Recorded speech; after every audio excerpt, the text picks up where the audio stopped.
ఒక్క గంట దేవునికి ఇవ్వగలుగుతున్నామా? ఒక్క గంట. ఏమండి, 10 నిమిషాలు ప్రార్థన చేస్తున్నానన్నా, రోజుకో 10 నిమిషాలు. అసలుకి ఆ 10 నిమిషాలు అసలు నేను ఎటు కదలట్లేదు, ఎక్కడికి వెళ్ళట్లేదు. దేవుడు చూస్తాడు కదండి నీకు ఎంత సమయం ఖాళీగా ఉందో, ఎంత సమయం నువ్వు ఖాళీగా ఉంటున్నావో తెలుసు, ఏ సమయంలో ఏం చేస్తున్నావో దేవుడికి అన్నీ తెలుసు. సమయం ఉండి కూడా ప్రార్థన చేయకపోతే కొంచెముగానే దీవించబడతాం. కొంచెమే, ఇక ఎప్పుడు చూసినా కానీ కొంచెమే, సంపూర్ణం అనేది కనపడదు. అది సేవైనా, అది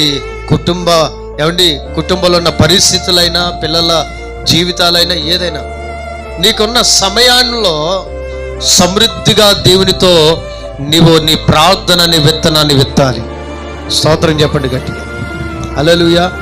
కొంచెం ప్రార్థన చేసుకొని, కొంచెం వాక్యం చదువుకొని. కొంతమంది అదేందో అలవాటు, అంటే ఇప్పుడు క్యాలెండర్లు వచ్చినాక అలవాటైంది బాగా వాక్యాలు చదువుకోబాటు. ఆ వాక్యం చదువుకుని వెళ్ళిపోతారు. ఏదైనా కొంచెంగా చేయకూడదు, దేవుని దగ్గర చేస్తే ఒక సంపూర్ణంగా. స్తోత్రం చెప్పండి, హల్లెలూయా. కొంచెంగా విత్తేవాడు కొంచెమే పంట కోస్తాడట. అందుకని అంటాడు,